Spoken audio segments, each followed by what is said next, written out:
brought to you by Soundlibra.com. You can find a direct link to our full library in the description of this audio, or visit us anytime at Soundlibra.com.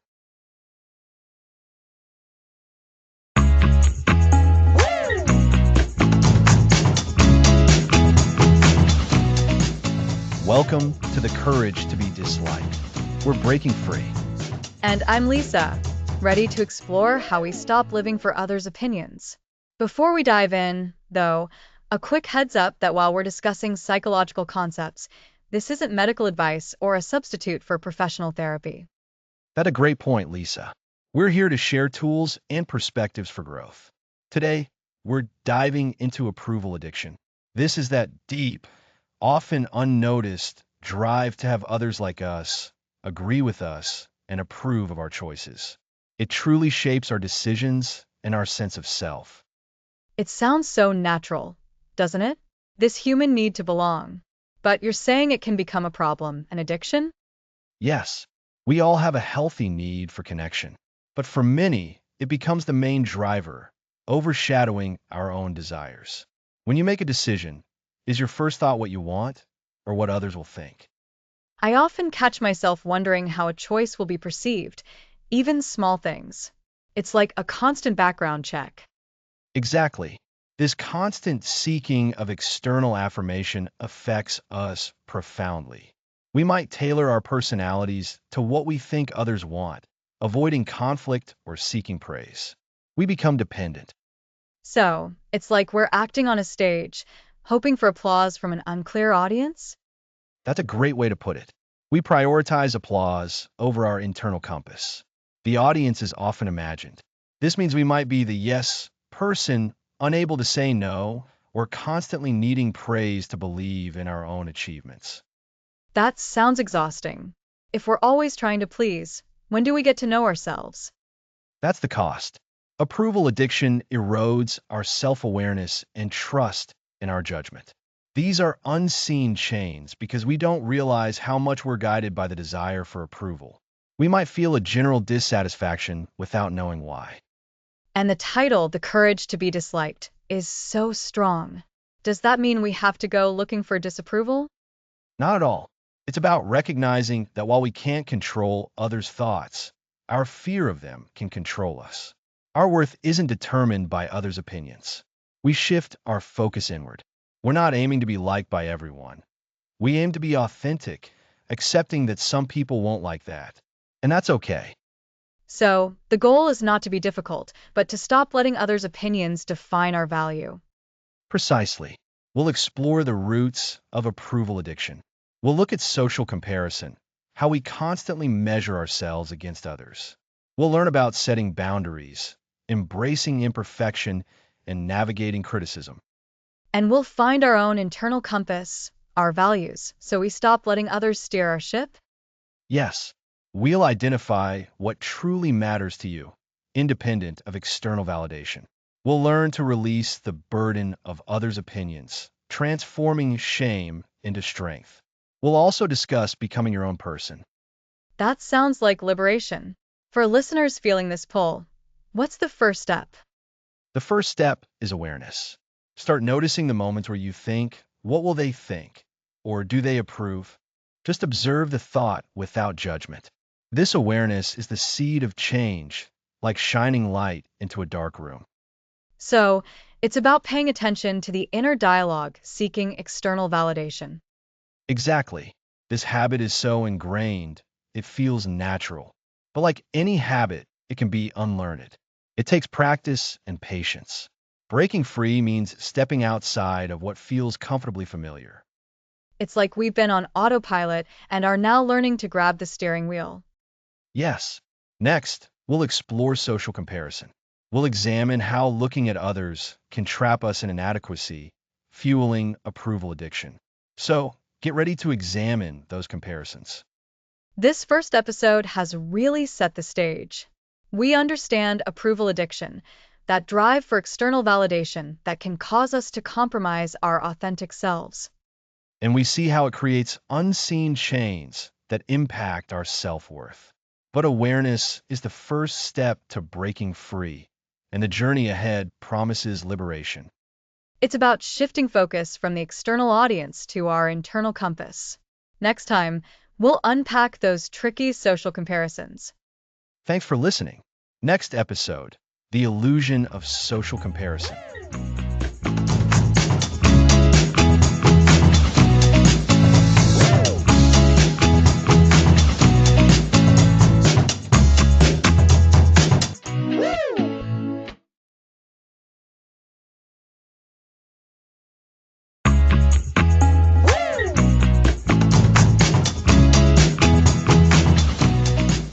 Welcome back to The Courage to be Disliked.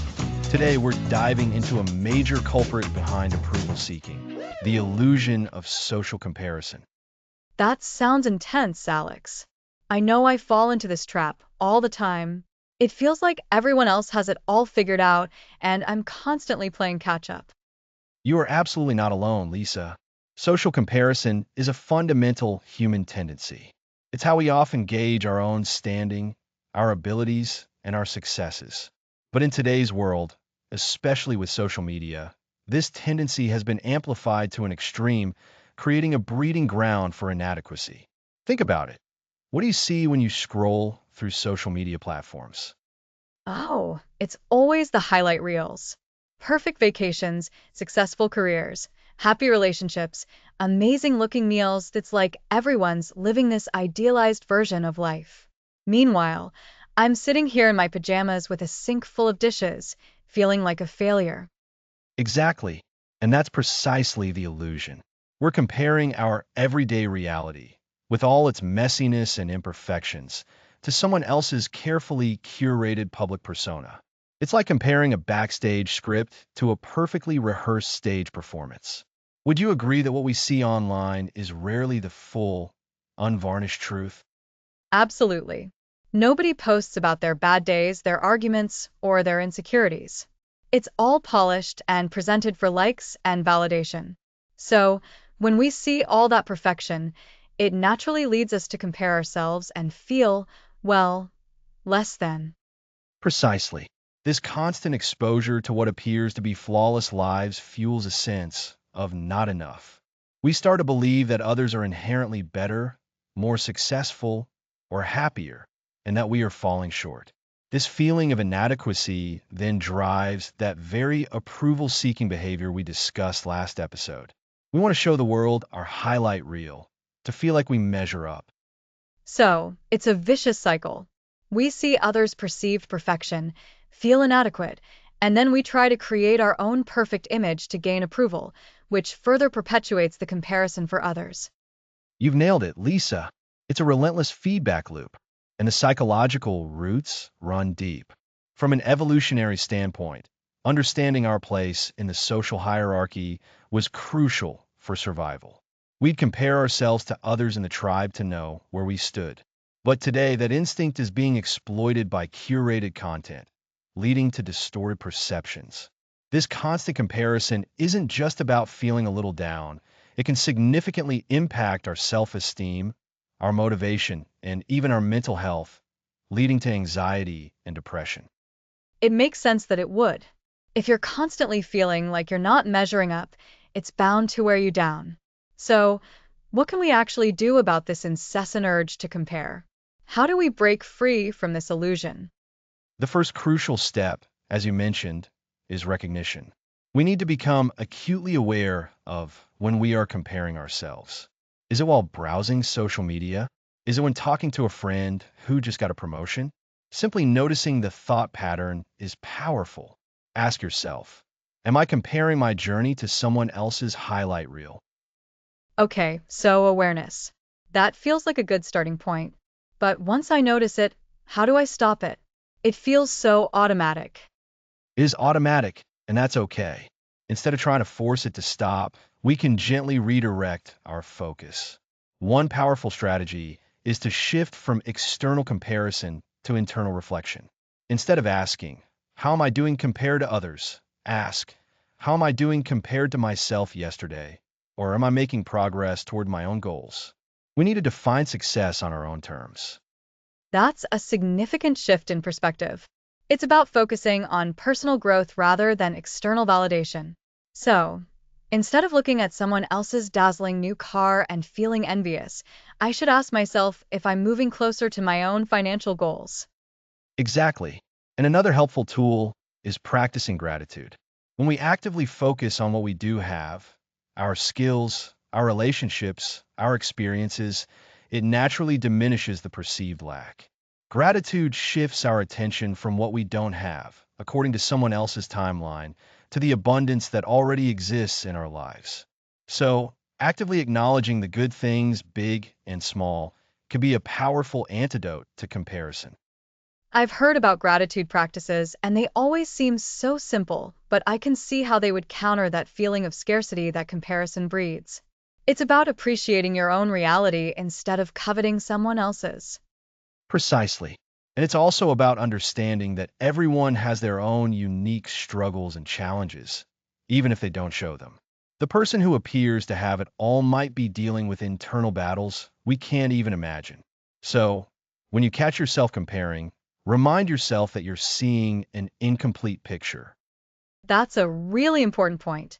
We often project our own insecurities onto others, assuming their lives are perfect because they appear perfect. We forget that they are also human beings with their own flaws and difficulties. Absolutely. And to move forward, we need to consciously cultivate self-compassion. Instead of beating ourselves up for not being like someone else, we should offer ourselves the same kindness and understanding we would give a friend. This self-compassion is the foundation for building an internal locus of control, meaning we start deriving our sense of worth from within, rather than from external comparisons. So, to summarize what we've covered, we fall into social comparison because it's a natural tendency amplified by curated content, leading to feelings of inadequacy and driving our need for approval. To break free, we need to first become aware of our comparison habits. Then, we redirect our focus from external comparisons to internal reflection and personal goals, practice gratitude to appreciate what we have, and offer ourselves self-compassion instead of self-criticism. Beautifully summarized, Lisa, we've talked about recognizing the illusion, shifting our focus inward, practicing gratitude, and embracing self-compassion. These are the initial steps to dismantling the power of social comparison. It's not about never looking at others, but about not letting their perceived achievements define your own worth. And it's about remembering that your unique journey has its own value, distinct from anyone else's. It's about finding contentment in your own path. Exactly. We are building a foundation for a self that isn't dictated by the highlight reels of others. Next episode, the power of no, setting authentic boundaries. That's going to be so important. Thanks for unpacking the illusion of social comparison with us today, Alex. I'm already peeling back some layers. My pleasure, Lisa.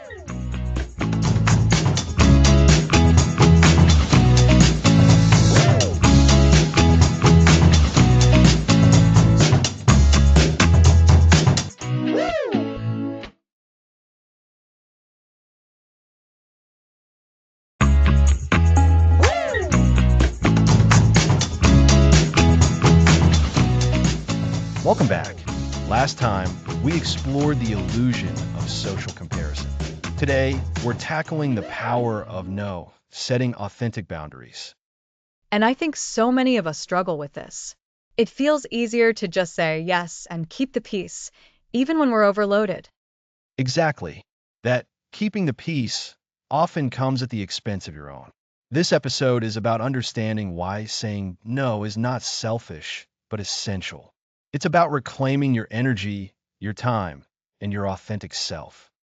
So, Alex, let's start with the core of the problem. Why is saying no so difficult? The root often lies in that fear of disapproval. We worry that if we say no, we'll disappoint someone, be seen as unhelpful, or even alienate them. This stems from a deep-seated need for external validation. We've been conditioned to believe that our worth is tied to our ability to please others. So it's like an ingrained programming? If I say no, the good person meter goes down. Precisely. And this creates a trap. We overcommit, we stretch ourselves too thin, and we end up feeling resentful and drained. When we're constantly saying yes to others, we're often indirectly saying no to ourselves, to our own needs, our own rest, our own priorities. Think of your energy and time as a valuable resource, like water in a well. If you're constantly pouring it out for everyone else without replenishing it, eventually the well runs dry. That's a great analogy. So, setting boundaries is like protecting our well. But how do we actually start defining these boundaries? It feels a bit abstract. It starts with self-awareness. You need to understand your own limits and what feels right for you. This means paying attention to your physical and emotional responses. Do you feel a knot in your stomach when you agree to something you don't have time for? Do you feel resentful after helping someone for the 10th time when they haven't reciprocated? These are signals. Learning to recognize these signals is the first step to articulating your boundaries. It's asking yourself, what do I truly need right now?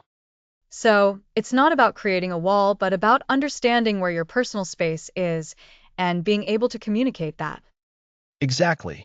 Boundaries aren't about shutting people out. They're about letting people in to the appropriate extent. They define how you want to be treated. Healthy boundaries are actually a sign of self-respect and, counterintuitively, can lead to healthier relationships. When you set clear boundaries, people know what to expect from you and, importantly, what they can't expect. This reduces misunderstandings and resentment in the long run. But what happens when you actually try to say no? It feels like there's immediate pushback or discomfort. Oh, absolutely. The initial discomfort can be significant, especially if you're used to people pleasing. The moment you start to assert your boundaries, people who have become accustomed to your constant yes might react with surprise, confusion, or even annoyance. They might try to guilt trip you or pressure you. This is where the courage in our book title really comes into play. It takes courage to withstand that initial friction. It feels like a test, doesn't it? Like the universe is testing if you're serious about your boundaries. It often does. But remember, their reaction is their issue, not yours. Your responsibility is to communicate your needs clearly and respectfully, and then to hold that boundary. It might mean saying, I appreciate you asking, but I can't take on any more projects right now, or I need some downtime this weekend to recharge. You don't always need to over-explain or apologize profusely. A simple, firm no is often enough. So, the key is to be clear and not get sidetracked by their potential reaction. What are some of the tangible benefits of being able to set these boundaries effectively? The benefits are profound. Firstly, you reclaim your energy. When you're not overcommitting, you have more energy for the things that truly matter to you, your work, your hobbies, your loved ones, and crucially, yourself. Secondly, it fosters authenticity. By saying no to things that don't align with your priorities or values, you're saying yes to living a life that is true to you. This leads to a greater sense of self-worth and inner peace. And I imagine it also helps prevent burnout. I've seen that happen to so many people who just keep saying yes until they crash. Burnout is a significant consequence of poor boundary setting. When we're constantly depleted, our physical and mental health suffers. Setting boundaries is a form of self-preservation. It's about protecting your well-being. Furthermore, it can actually improve your relationships. When you set boundaries, you teach people how to treat you. This can lead to more respectful and genuine connections because others come to understand and value your limits. It's like shifting from a relationship built on obligation to one built on mutual respect. Exactly. And it allows you to engage more fully in the commitments you do make. When you say yes to something, it's a choice you've made consciously with available energy and enthusiasm, rather than one born out of obligation or fear. This makes your yes far more meaningful and impactful. Remember, you can't pour from an empty cup. Setting boundaries is how you keep your cup full. So, to recap, setting boundaries is essential for protecting our energy and time, fostering authenticity, preventing burnout, and building healthier relationships.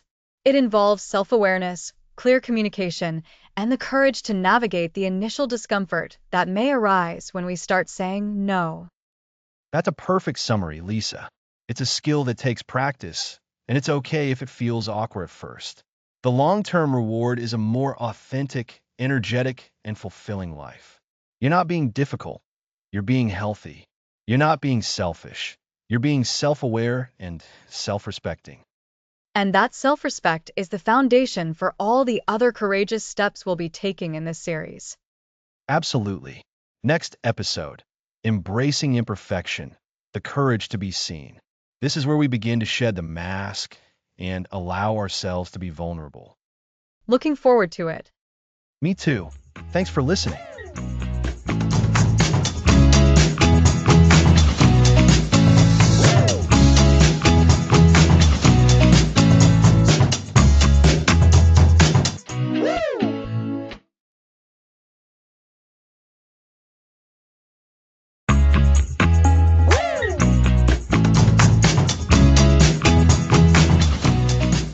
Welcome back. Last time, we explored setting authentic boundaries.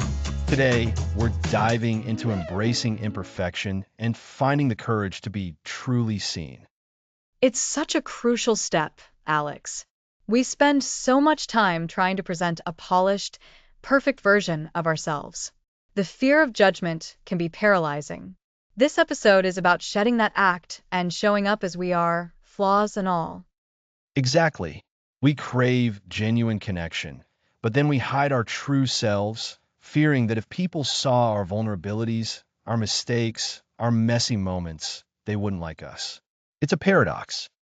And that constant performance, that need to be flawless, is utterly exhausting. It's like being on stage all the time, always worrying about forgetting your lines. Nobody can sustain that. And the irony is, it's often our imperfections that make us relatable, that foster empathy, and that lead to deeper, more authentic connections. When someone admits they messed up, it invites others to do the same. So, embracing imperfection isn't about celebrating sloppiness. It's about acknowledging our human nature. It's about understanding that mistakes are not failures, but opportunities for growth. Precisely. It's the courage to be seen, even when we know we aren't perfect. This means being willing to be vulnerable. Vulnerability isn't weakness, it's a profound strength. That's a powerful distinction. We often associate vulnerability with being exposed. But you're saying it's an active, brave choice. Absolutely. It's about saying, here I am. This is me with all my quirks, my unfinished edges. And I'm okay with that. This acceptance is incredibly liberating. When we accept our imperfections, we also begin to dismantle this addiction to external approval. If we don't need to be perfect to be accepted, then we don't need everyone to like us. That's a huge takeaway. Imagine the energy we'd save if we weren't constantly trying to curate an image of flawlessness. That energy could be redirected into pursuing things that truly matter. It's like we've been holding our breath, waiting for permission to exhale. Embracing imperfection is giving ourselves that permission. It's saying, it's okay to stumble. It's okay to not have all the answers. And this is directly linked to the courage to be seen. When we allow ourselves to be imperfect, we allow ourselves to be genuinely observed. This can be terrifying because we fear judgment. But often, the opposite happens. When we are authentic and show our vulnerabilities, people connect with us on a deeper level. They see their own imperfections reflected in us and feel less alone. Think about your own experiences, listeners. When has someone else's vulnerability made you feel more connected to them? We are drawn to authenticity. So, how do we cultivate this courage to be seen, to embrace our imperfections, when it feels so ingrained to strive for perfection? What are some practical steps? One of the first steps is self-compassion. We need to learn to treat ourselves with the same kindness and understanding we would offer a friend who has made a mistake. Instead of harsh self-criticism, we can acknowledge, this is difficult and I'm doing my best. Self-compassion is key. Often, we are our own harshest critics. We wouldn't speak to a friend the way we sometimes speak to ourselves. Exactly. Another practice is mindful self-awareness. This means paying attention to our thoughts and feelings without judgment. When you notice yourself striving for perfection or feeling shame about a mistake, just observe it. So, not suppressing the feeling, but acknowledging its presence without letting it define us. That's right. And then we can practice small acts of imperfection in safe environments. Perhaps admitting a small mistake to a trusted friend or sharing a less than perfect creation. These small steps build the muscle of courage. It's like gradually dipping your toes into the water instead of diving in headfirst. Testing the waters of vulnerability in a way that feels manageable. And as we build this courage, we start to realize that our imperfections don't diminish our worth. They are part of our unique tapestry. Embracing them means embracing our wholeness. When you embrace your imperfections, you're not saying, I'm not good enough. You're saying, I'm human, and that's okay. This is such a powerful shift in perspective, Alex. It moves us away from a conditional sense of self-worth. I am worthy if I am perfect, to an unconditional one. I am worthy, period. And that, Lisa, is the heart of shedding the need for approval. When you believe in your own worth, independent of external validation or your perceived flawlessness, the opinions of others lose so much of their power. So, to recap for our listeners, embracing imperfection and having the courage to be seen means 1. Cultivating self-compassion, treating ourselves with kindness. 2. Practicing mindful self-awareness, observing our thoughts and feelings without judgment. And 3. Taking small, brave steps to be imperfect and vulnerable in safe spaces, gradually building our courage. You've summarized it beautifully, Lisa. When we can look at ourselves, flaws and all, and say, I am enough, we've truly begun to break free from the chains of needing approval. This is how we start to build an unshakable sense of self. And that connects us to our next episode, where we'll explore how to handle the inevitable criticism that comes our way. Next episode, The Art of Navigating Criticism. Thanks for listening.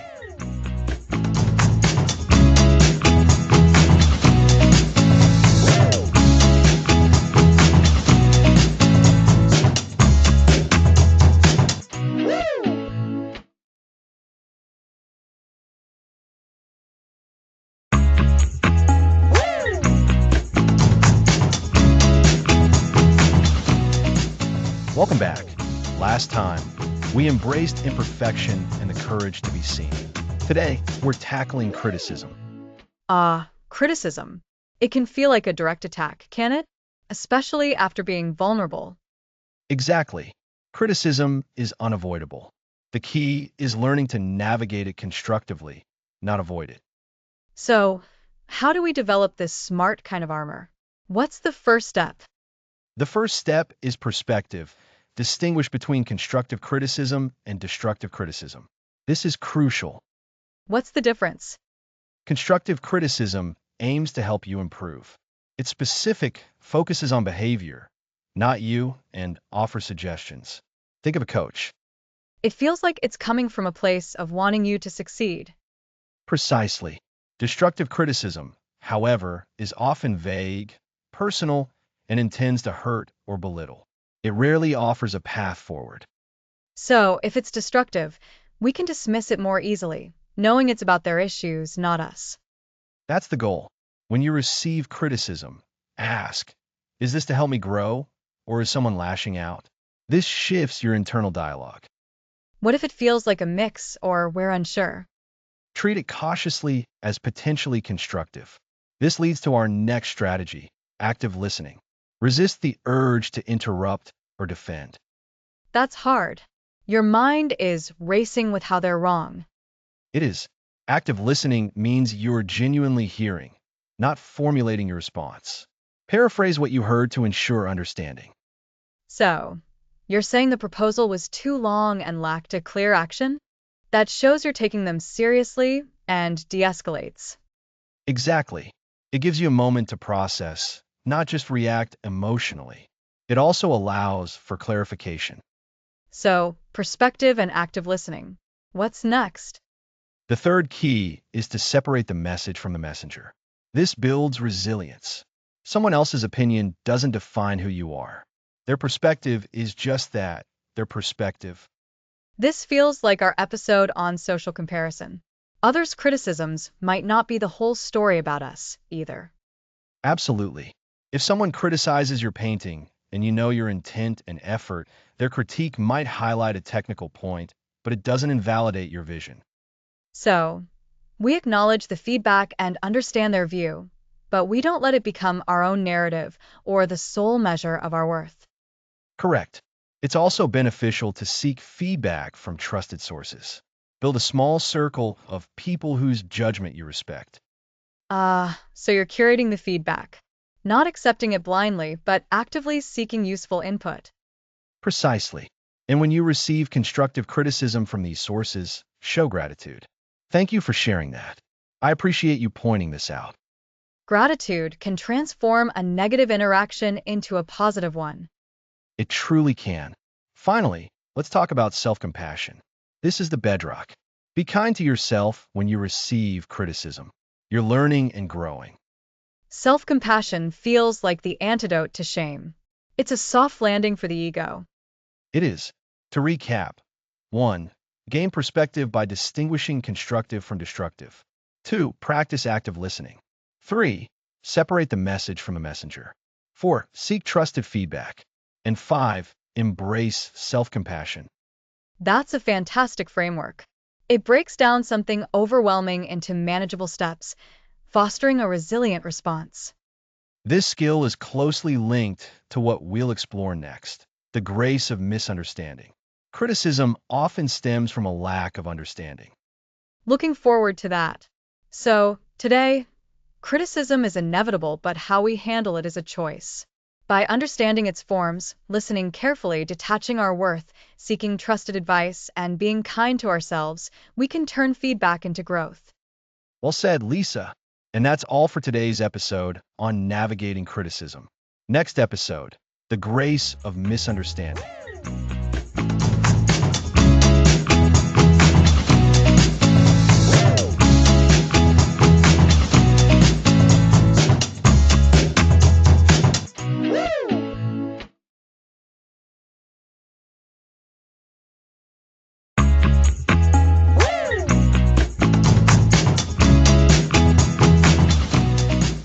Welcome back. Last time, we delved into navigating criticism. Today, we're tackling the grace of misunderstanding. Being misunderstood can feel like a punch to the gut. You act with good intentions, and then your message is twisted. Absolutely. It's a universal experience. We all face it at work with family. We might say something helpful. It comes across as critical. It highlights how communication isn't just what we say, but how it's received. And we can't control reception. It depends on our filters. Exactly. We can't force understanding. Trying to do so pulls us into needing their validation, which we're working against. So, what's our goal today, Alex? What should listeners focus on? Our aim is to cultivate inner resilience and acceptance when others misinterpret us. We want to learn to respond with grace, fostering inner peace and independence from judgment. That sounds incredibly valuable. Why does it sting so much when we're misunderstood? It traces back to our desire to connect and be accepted. Misunderstanding can feel like rejection, tapping into fears of not being good enough. And this can trigger that old pattern of seeking approval, right? My instinct might be to explain until they get it. Precisely.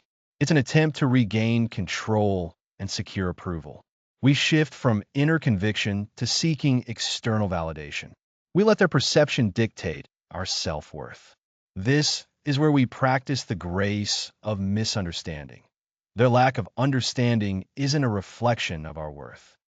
So, the first step is acknowledging that misunderstanding is inevitable and not a personal indictment. How do we cultivate acceptance? One way is through reframing. Instead of seeing it as a failure, an opportunity to practice acceptance and strengthen our inner compass. Imagine a painter's complex art. Not everyone will appreciate it, but the art's value remains. That's a great analogy. So we tell ourselves, okay, this person misunderstands me. That doesn't make me wrong. My intention was X, and that's what I'll hold on to. Exactly. And it's about managing our internal reaction. When we feel that sting, it's easy to go into defense mode. The practice involves pausing, taking a breath, and consciously choosing not to react from that knee-jerk place. Easier said than done. What does that pause and conscious choice look like in practice? It involves self-empathy, acknowledging feelings without letting them dictate actions. Second, a mental shift, asking, is it essential for this person to understand me perfectly, or can I accept they see this differently? Third, choosing our response. When we're not driven by desperation for validation, our response is calmer.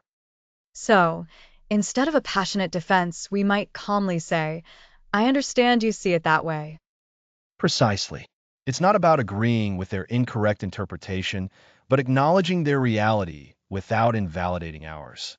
It says, I hear you, and I acknowledge your perception, but my experience or intention was different. This feels like a crucial skill for maintaining independence. If we're constantly trying to win over every single person, we're chained to their opinions. You've hit the nail on the head. We're trying to break those chains. The grace of misunderstanding allows us to say, my sense of self is not contingent on your perfect understanding of me. And it relates to setting boundaries, doesn't it? When we understand that not everyone will understand us, it might make it easier to set boundaries without worrying about how they'll be perceived. Absolutely. If you try to explain a boundary to someone determined to misunderstand, you can get stuck. The grace of misunderstanding allows you to state your boundary, acknowledge their potential reaction, but hold firm. So, to recap, the grace of misunderstanding involves 1. Accepting that not everyone will understand us. 2. Recognizing it's not a reflection of our worth. 3. Pausing and managing our reaction instead of becoming defensive. And 4.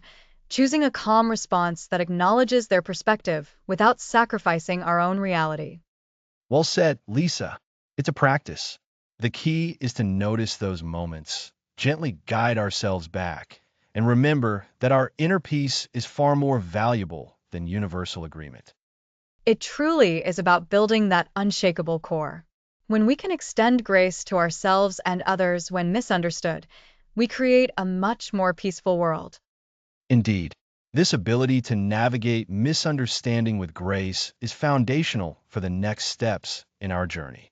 It helps us shatter the illusion that we need everyone's approval. Which leads us perfectly into our next episode, where we'll be delving into shattering external validation head on.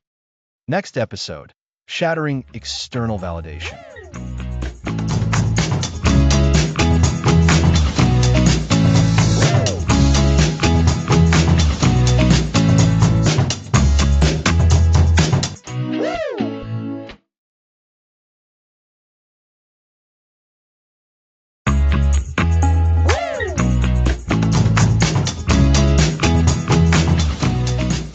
Welcome back.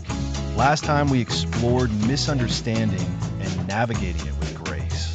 Now, let's shatter external validation. It feels like a pivotal moment, Alex. We've talked about approval addiction, social comparison, setting boundaries, and even handling criticism. But this episode feels like the proactive demolition of the very thing that fuels so much of our anxiety, the desperate need for others to tell us we're okay. Exactly, Lisa. For so long, many of us have held up a mirror, not a true reflection of ourselves, but a warped one that solely bounces back the approval we think we need from others. We look to their faces, their words, their social media reactions to tell us who we are and if we're valuable. And when that mirror returns an unflattering image, or even no image at all, it's devastating. So, the first step in shattering this mirror is recognizing it exists and understanding what it's reflecting. It's reflecting our reliance on external validation, right? Precisely. Think about it. When you achieve something great, and your first thought is how many people will like it or applaud it, you're looking into that external mirror. If you make a decision based on what you believe others will approve of, rather than what aligns with your own inner sense of right and wrong. That's the mirror at work. It's a reflection of our self-worth being misplaced. It's borrowed, not owned. And this is where it gets challenging because it's so ingrained. We've been conditioned to seek this external affirmation from childhood, from parents, teachers, peers. It feels natural to look for that nod of approval. It absolutely does. But that conditioning builds a very fragile foundation for our identity. Imagine building a house on a foundation that's constantly shifting. That's what happens when our sense of self-worth is tied to the opinions of others. Their opinions change, their moods change, their interests change. If our self-worth is dependent on them, then our sense of self is constantly in flux. So, shattering the mirror isn't about rejecting others, but about redefining where our validation truly comes from. It's about understanding that the only validation that truly matters is the one that comes from within. That's the core of it. And how do we begin to shatter this mirror? It starts with deliberate observation. When do you find yourself checking for external reactions? What decisions are you making based on anticipated approval? Just noticing these patterns is a powerful first step. It's like shining a light on the mirror, making its distorted reflections undeniable. So, instead of asking, what will others think of this? We start to ask, what do I think of this? Or even, does this align with my values? Exactly. And this brings us to an important concept we'll delve deeper into in upcoming episodes: your core values. Our values are like an internal compass. When we are living in accordance with our values, we generate an internal sense of rightness and satisfaction. This internal compass provides a much more stable and authentic source of validation than the fickle opinions of the external world.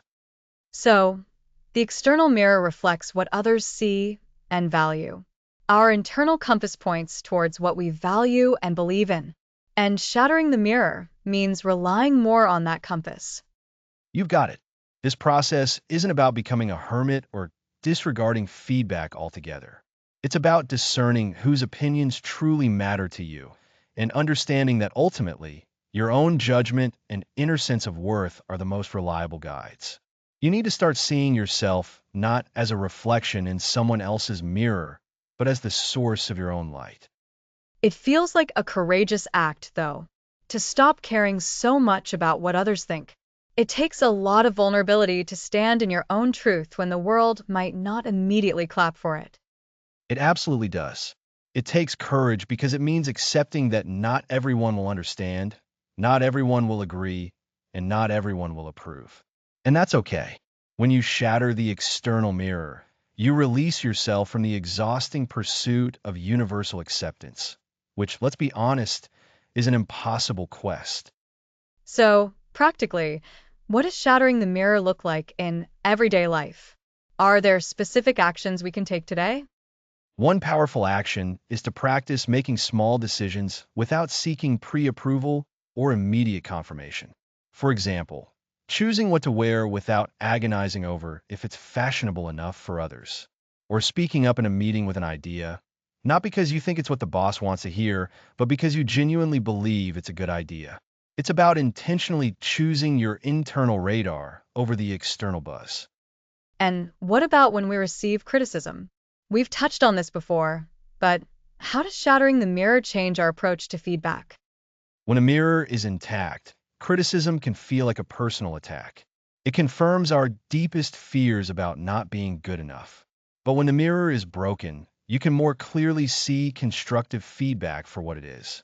You can evaluate it based on whether it actually aligns with your goals and values, rather than letting it dictate your entire sense of self. It becomes easier to filter. So, it's like separating the message from the messenger and filtering it through your own internal framework.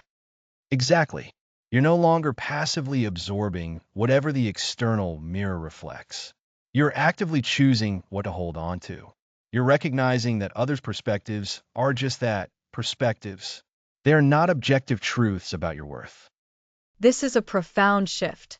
It's about reclaiming our sense of self from the often unreliable hands of external opinion. It's about understanding that true validation isn't something you get, it's something you recognize within yourself. And this recognition is the foundation for building an unshakable self-worth, which we'll explore in our final episode. By shattering this external mirror, we stop relying on a shifting, unreliable surface for our identity. We begin to look inward for the solid, unchanging truth of who we are. So, to recap this powerful episode, we've discussed the concept of the mirror of external validation, where we incorrectly place our self-worth on the opinions and approval of others. We've talked about how this creates a fragile foundation for our identity. Shattering this mirror means recognizing our reliance on it, deliberately observing our need for external reactions, and beginning to shift our focus to our internal compass, our core values. This act of defiance against external dependency allows us to build a more authentic and resilient sense of self. Well said, Lisa. This is a journey that requires conscious effort, but the freedom and authenticity it unlocks are immeasurable. Next, we'll be shifting our focus inward as we explore the core compass. Identify your values. Thanks for listening.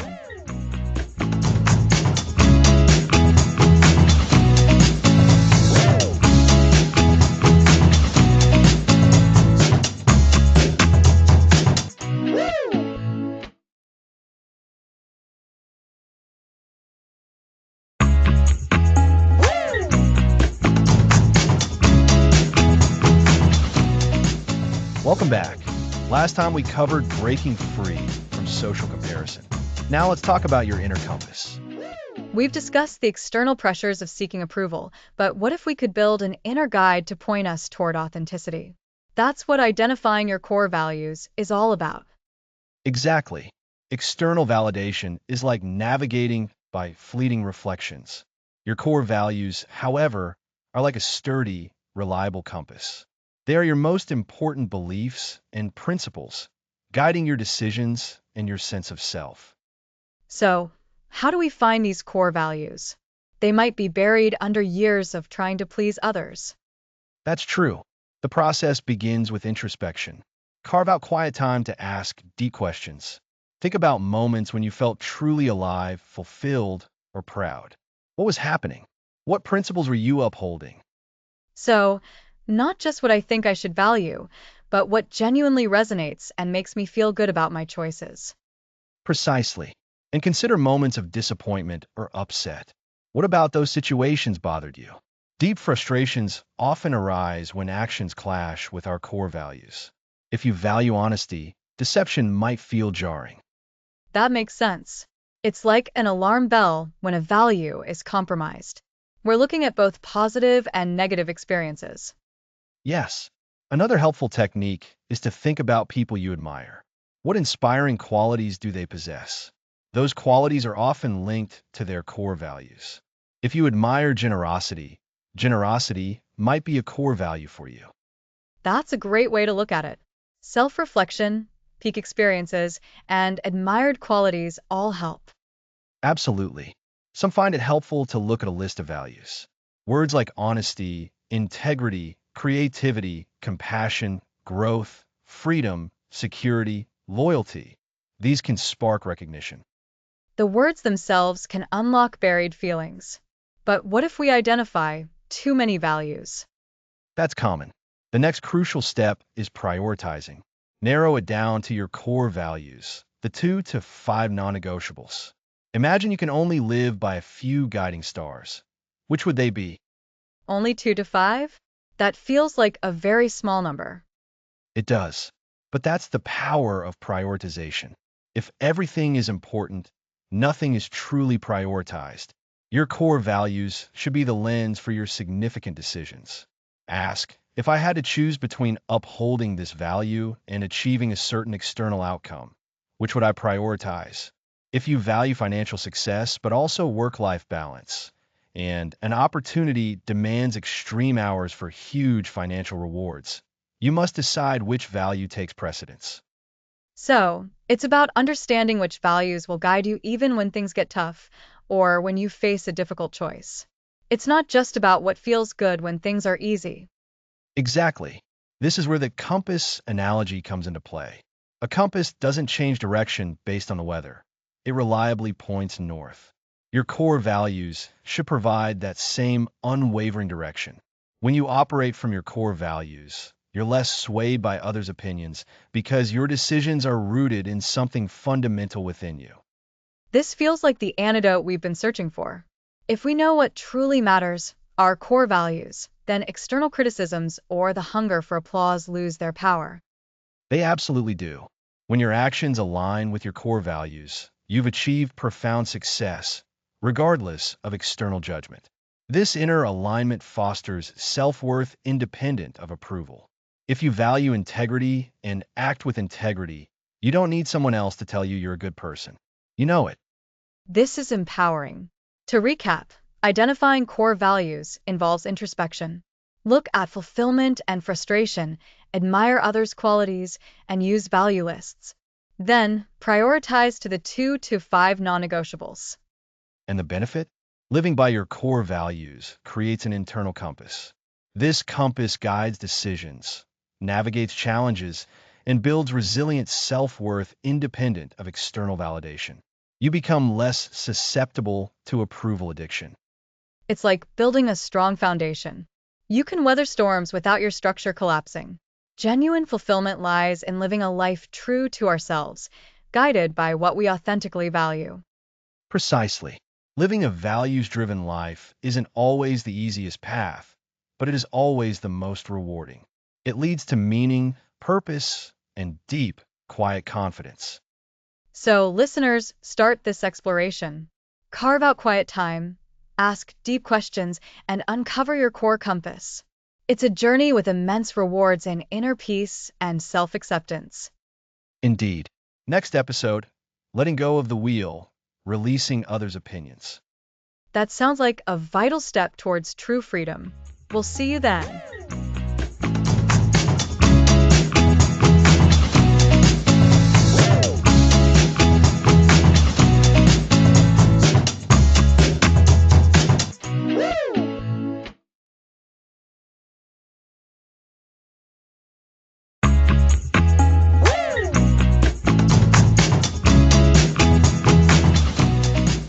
Welcome back.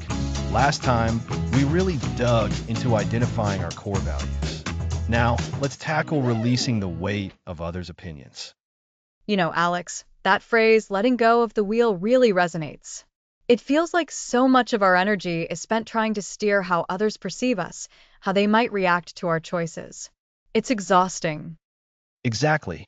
And it's a subtle addiction, isn't it? We've touched on approval addiction, but this is the active process of disengaging from that constant, often unconscious effort. When we're constantly trying to manage what others think, we're essentially giving them the steering wheel of our lives. We're letting their judgments, their expectations, their fleeting opinions dictate our direction. So, it's not just about not seeking approval anymore, but actively choosing to release the burden of managing what others think. Precisely. Think of it like this. Imagine you're on a road trip. Your destination is your own authentic life, guided by your own values. Now, imagine you have a back seat full of people constantly yelling directions. Turn left. No, right. Speed up. Slow down. You're trying to listen to all of them, to please them, to avoid their disapproval if you don't take their advice. Eventually, you can't even see the road clearly, let alone focus on where you actually want to go. That's what happens when we hold on to others' opinions. That's such a powerful analogy. So, how do we start to disembark those backseat drivers, or at least stop listening to their incessant directions? It feels like a deeply ingrained habit. It is, and it takes conscious effort. The first step, as we've been building throughout this series, is awareness. Are you currently in a situation where you're mentally rehearsing conversations, anticipating potential negative reactions, or feeling a pang of anxiety about someone's potential judgment? Just noticing that is huge. So, simply catching ourselves doing it is the beginning. Yes. And then we need to recognize that their opinions are, in large part, a reflection of their internal world, not necessarily an objective truth about us. Their opinions are shaped by their own experiences, their own beliefs, their own insecurities, and their own values. which, as we learned, might be very different from our own. That's a hard pill to swallow sometimes, isn't it? Because when someone criticizes us, it feels like a direct attack on who we are. It absolutely does. And that's where the practice of emotional detachment comes in. It's not about numbing yourself or becoming indifferent. It's about creating a mental space between their opinion and your sense of self. Imagine their opinion as an email that lands in your inbox. You can read it, acknowledge it, and then decide what to do with it. You don't have to respond immediately. You don't have to act on it. And you certainly don't have to let it derail your entire day. So, instead of immediately taking it personally, we can pause and think, okay, this is someone's perspective. It's not necessarily my reality. Exactly. And this is where progressive building is crucial. We've talked about embracing imperfection, setting boundaries, and now we're talking about releasing the pressure of external validation. These are all interconnected. If you've truly embraced your imperfections, others' criticisms lose some of their sting. If you've set authentic boundaries, you're less likely to engage in conversations that are solely about defending yourself against their opinions. It's like building up an internal shield, but not a defensive one, more of a permeable boundary that lets through what's useful and filters out the rest. That's a great way to put it. And to really solidify this, let's bring back that idea of your core values from episode 8. When you're clear on your values, you have a built-in filter. If someone's opinion aligns with your values, you might consider it. If it clashes, it becomes much easier to dismiss. For example, if one of your core values is creativity and someone criticizes a creative project as weird, you can think, well, my value is creativity, and this is an expression of that. Their opinion doesn't diminish the value I place on it. That makes so much sense. It's about redirecting your focus from their validation to your own internal alignment. Precisely. And this releases so much mental and emotional energy. Think about how much time and effort we spend mentally rehashing what someone said or trying to figure out why they reacted a certain way. That's energy that could be poured into pursuing your goals, nurturing your relationships, or simply enjoying your life. Letting go of the wheel of others' opinions is like reclaiming that lost energy. It's like freeing up processing power on your internal computer. Exactly. And this is an active process. It's not passive resignation. It requires courage, as our book title suggests. It takes courage to disregard an opinion that might be hurtful, or to choose your own path, even when it might be met with disapproval. And the more you practice it, the stronger that muscle becomes. Initially, it might feel like a monumental task, but with each instance you consciously choose to release someone's opinion, you reinforce your own inner strength.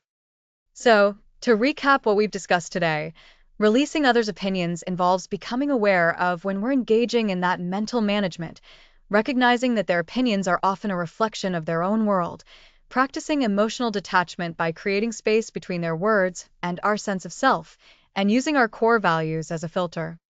You've got it, Lisa.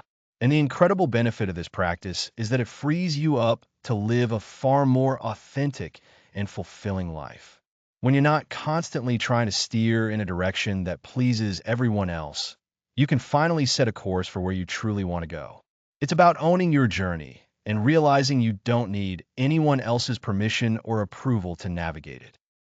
It's a powerful shift, moving from being a passenger reacting to every bump in the road caused by others, to being the driver, focused on your own destination. Absolutely.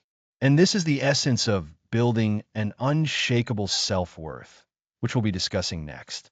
We'll explore how all these practices culminate in a deep, internal sense of value that isn't dependent on external factors. Next episode, building an unshakable self-worth.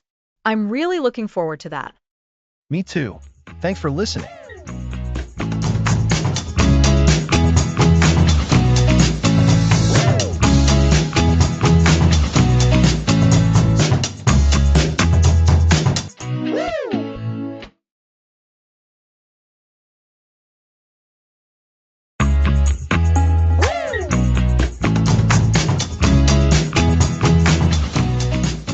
Last time, we explored releasing the grip of others' opinions.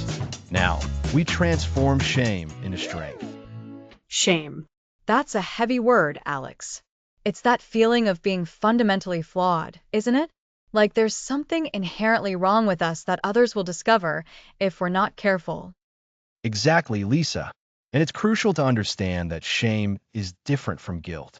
Guilt says, I did something bad. Shame says, I am bad. This distinction is vital because shame, that deep-seated belief in our own inadequacy, is a primary driver behind that approval-seeking behavior we've been dissecting. We try to overcompensate, to be perfect, to get everyone's validation, all to avoid the searing pain of shame. So, if shame is the problem, how do we even begin to tackle it? It feels so powerful, so ingrained. That's where the alchemist's touch comes in. Just like an alchemist can turn lead into gold, we can learn to transform shame into something empowering. The first step, as you hinted at, is understanding its roots. Often, shame stems from early experiences, messages we received, or feelings of not being good enough. It's a learned response, not an inherent truth about who we are. That makes sense. If we're made to feel like we're not measuring up, especially when we're young and developing our sense of self, we internalize that message. We start to believe it as fact. Precisely. And the more we try to hide our perceived flaws, the more power shame gains. It thrives in secrecy. This is why vulnerability, a concept we touched upon earlier, remember when we discussed embracing imperfection? This is where that truly comes into play. To transform shame, we must bring it into the light. Bringing it into the light. That sounds terrifying for something that thrives in secrecy. What does that practically look like? It looks like self-compassion. It looks like acknowledging those uncomfortable feelings without judgment.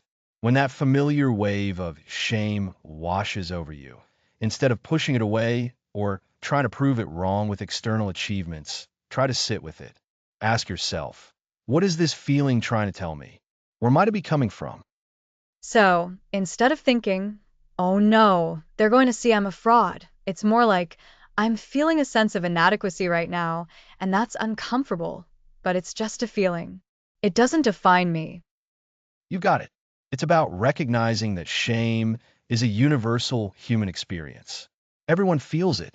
If you're a human being, you will experience shame at some point. The difference lies in how we respond to it. Do we let it paralyze us, driving us to seek validation at all costs? Or do we acknowledge it, understand it, and refuse to let it define our worth? This sounds like a profound shift in perspective. It's moving from, I am this shameful thing, to I am having a feeling of shame. That's a huge leap for self-worth. It is. And in this process, we start to understand that those things we've been trying so desperately to hide, our mistakes, our perceived weaknesses, are often the very things that connect us to others. When we allow ourselves to be seen, flaws and all, we often find not judgment, but empathy and connection. This is the alchemist's touch, turning the toxic byproduct of shame into the golden thread of connection and self-acceptance. It's like the very things we're afraid will alienate us are actually what can draw people closer when we're brave enough to show them. Exactly. And this brings us back to embracing imperfection. Remember episode 4? We talked about the courage to be seen. This is the practical application of that courage. When we stop striving for an impossible standard and start accepting ourselves as we are, we dismantle the power of shame. We realize that our worth isn't dependent on meeting some external, often unattainable benchmark of perfection. Our worth is inherent. So, the alchemist's touch is about accepting what we've been taught to reject, and in doing so, transforming it. Instead of trying to eradicate the shame, we learn to integrate it, to understand its message, and to use it as a source of self-compassion and resilience. Precisely. It's about recognizing that shame is not a character flaw, but a sign of our humanity. It's an indicator that we care about belonging, about being accepted. The transformation happens when we shift from hiding from shame to facing it with kindness and understanding. This allows us to move away from the constant pursuit of external approval, because our approval of ourselves becomes far more valuable. And this process of transforming shame into strength, it doesn't happen overnight, does it? It's a practice. Absolutely. It's a practice of self-awareness, self-compassion, and mindful action. Each time we choose to acknowledge our shame with kindness instead of recoiling from it, we chip away at its power. We build a stronger, more resilient inner self. This resilience is what allows us to be less dependent on others' opinions and more anchored in our own values. Remember episode 8, when we discussed identifying your core compass? This is where that compass truly guides you, steering you away from the storm of shame and toward the harbor of self-acceptance. So, to recap this powerful step, we've identified shame as a primary driver of our need for approval. We've learned that shame is the belief, I am bad, distinct from guilt, I did something bad. The alchemist's touch involves bringing shame into the light, practicing self-compassion, and recognizing its universality. By doing this, we transform that toxic feeling into a source of resilience and self-acceptance, moving us closer to being truly unshakable in our self-worth. That's a perfect summary, Lisa. The alchemist's touch is about recognizing that the very parts of ourselves we try to conceal are not sources of defect, but opportunities for profound self-discovery and connection. When we stop fearing our own ugliness and instead meet it with compassion, we essentially transmute it. We can then stand strong, not because we are perfect, but because we are whole, and we accept that wholeness. Next episode, the solo journey, understanding individuation.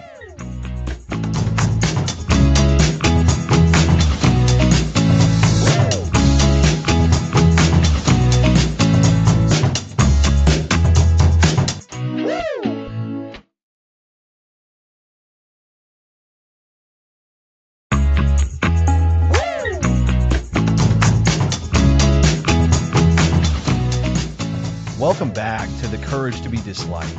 Stop seeking approval. We're on episode 11, The Solo Journey, Understanding Individuation. Last time, we explored how to transform shame into strength. Today, we're diving into a concept that truly lies at the heart of breaking free from the need for external validation, individuation. Individuation. It sounds important, and maybe a little daunting. Is this where we talk about being truly alone? It can feel that way, Lisa, but it's so much more profound than just being alone. Individuation is the lifelong psychological process of differentiating ourselves from others, becoming a distinct, whole, and integrated self. It's about understanding and embracing who you are, independent of what anyone else thinks or expects. It's the journey of becoming your own, unique individual. So, it's about moving away from that constant desire for approval we've been talking about throughout the series? Precisely. Escaping approval addiction is not just a side benefit of individuation. It's a fundamental part of it. When we're constantly seeking approval, we're essentially outsourcing our sense of self. We're letting others define our worth, our identity, and even our decisions. Individuation requires us to reclaim that power and build our sense of self from the inside out. That makes sense. If I'm always worried about what others think, I can't possibly know what I truly think or feel. I'm just reflecting what I think they want to see. Exactly. Think of it like this. When you're a young child, your world is very egocentric. As you grow, you learn to understand that others have their own thoughts and feelings. Individuation is the next stage, where you not only understand that, but you also fully embrace your own unique internal world. It's about developing your own personality, your own beliefs, your own values, and your own way of being in the world. And this is a lifelong process? It's not like, okay, I've arrived, I'm individuated. No, it's a continuous unfolding. There are phases, of course. Early on, it might involve separating from your family's expectations. Later, it could be about defining your career path independently or navigating relationships with a stronger sense of self. It's about integrating all the different parts of ourselves the ones we like, the ones we're less sure about, into a coherent whole. I can see how this might involve some solitude. If you're busy figuring out who you are, you might not be able to constantly engage with everyone else's opinions or demands. And that solitude can be one of the most challenging, yet ultimately rewarding aspects of individuation. When you stop relying on external validation, you have to spend time with yourself. You have to sit with your own thoughts, confront your own fears, and understand your own desires. This internal exploration can feel lonely at first, especially if you're used to a constant stream of social interaction or approval. So, instead of seeing that solitude as a sign that something's wrong, or that you're not popular or liked, we should see it as a necessary space for growth. Absolutely. It's a space for self-discovery. In that quiet space, you can hear your own inner voice more clearly. You can identify what truly motivates you, what brings you genuine joy, and what aligns with your core values. Those values we talked about in episode 8. Remember how we discussed identifying your internal compass? Individuation is very much about learning to trust that compass. That's a powerful reminder. So, when we feel that pang of solitude during this process, it's actually a sign we're on the right track, that we're creating space for our own unique self to emerge. That's a great way to put it, Lisa. It's a sign you're creating fertile ground for your authentic self to grow. It's about building an unshakable sense of self-worth from within, rather than trying to construct it from the bricks of other people's opinions. When you are individuated, you can connect with others more authentically because you're not entering the relationship to fill a void or gain approval. You're entering as a whole person, and you can appreciate them as whole people too. That brings us back to the idea from episode 7 about shattering external validation. It feels like individuation is the ultimate outcome of that process. It's the natural conclusion. It is. And this journey isn't about rejecting others or becoming self-centered in a negative way. True individuation leads to greater empathy and understanding. When you truly know and accept yourself, you're better equipped to understand and accept others. You're less likely to project your own insecurities or seek to control them because you're not dependent on them for your own sense of completeness. So, how do we actively step onto this path of individuation? It feels so large. Where do we begin? We begin by being more mindful of our internal experiences. Start by paying attention to your own thoughts and feelings without immediately judging them or seeking to change them based on what others might think. Practice self-reflection. Journaling can be incredibly helpful here. Ask yourself, what do I want? What do I believe? What brings me a sense of purpose? And embracing that often uncomfortable solo time? Yes, embracing that time. Instead of filling every quiet moment with distractions, allow yourself to simply be present with yourself. See what arises.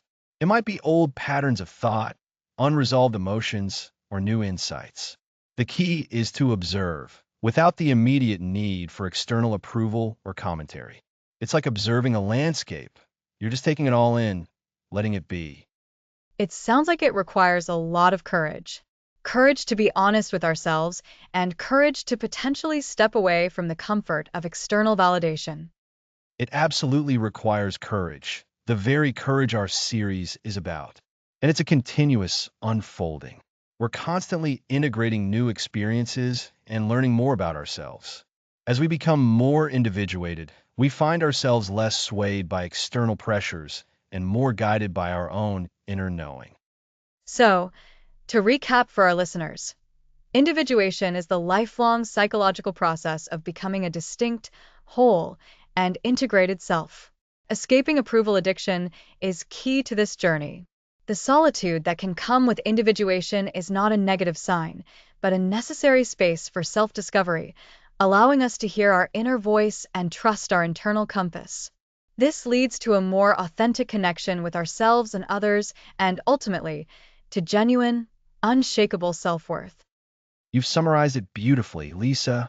Embracing individuation means embracing your unique journey and trusting in your own capacity to define yourself. It's the path to becoming truly free. Next episode, building an unshakable self-worth. Looking forward to it.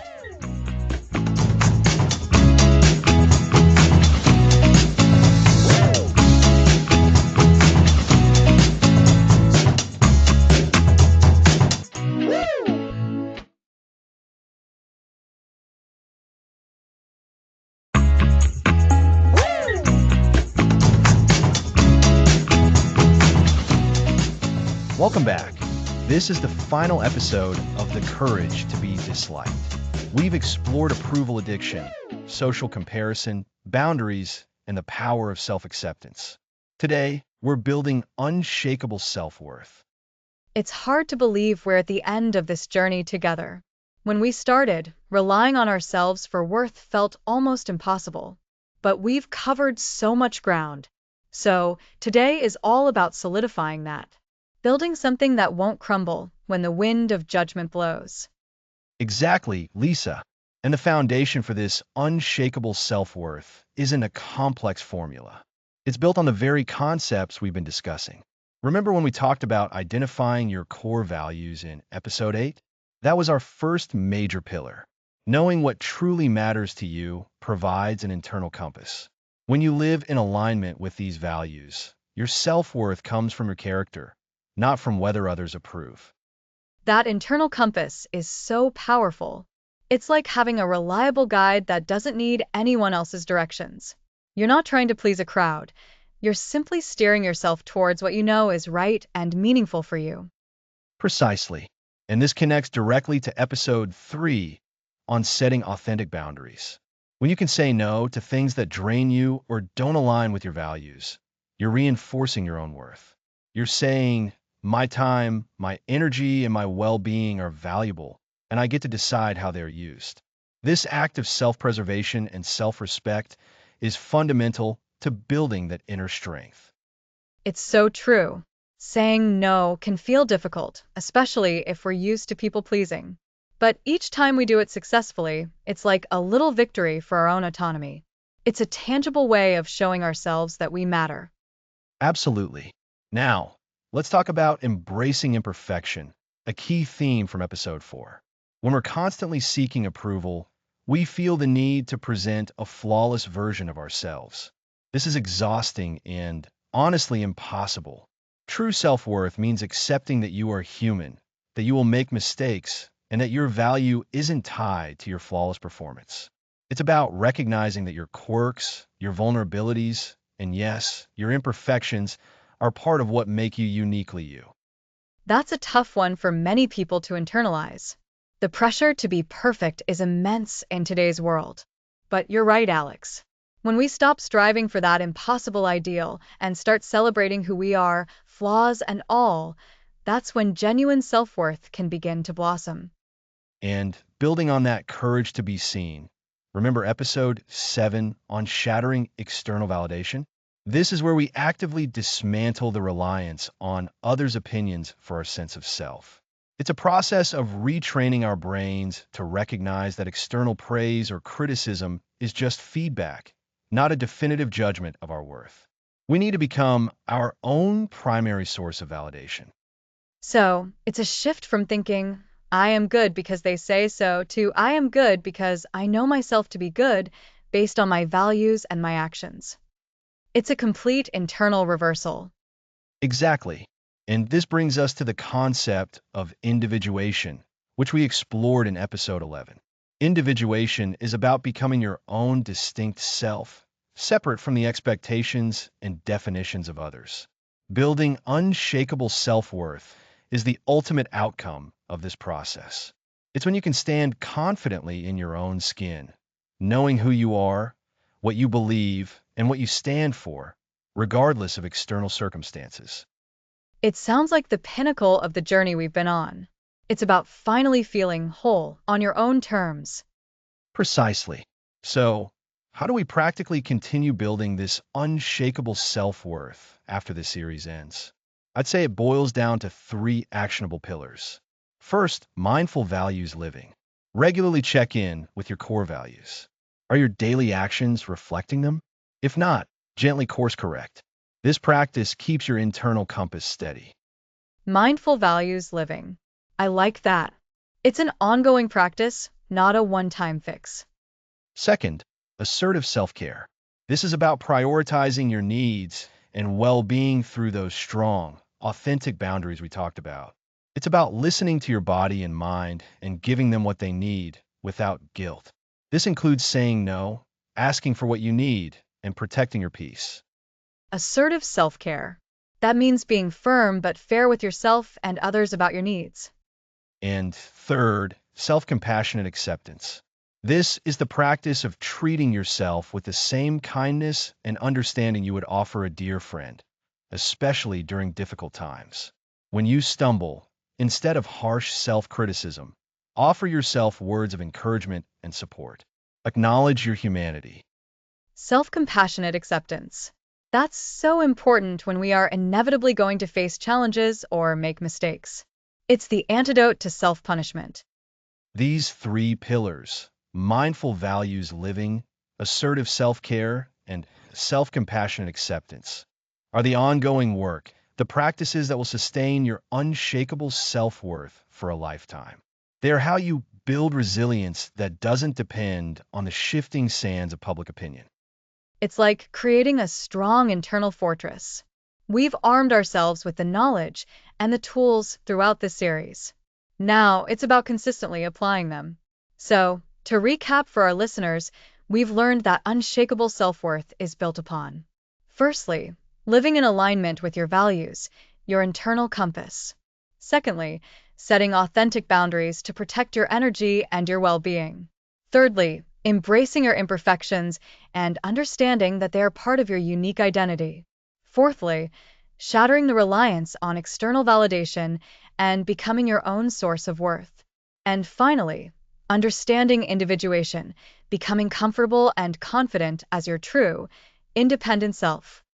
You've summarized it beautifully, Lisa, and our ongoing path forward is paved with those three pillars: mindful values living, assertive self-care, and self-compassionate acceptance.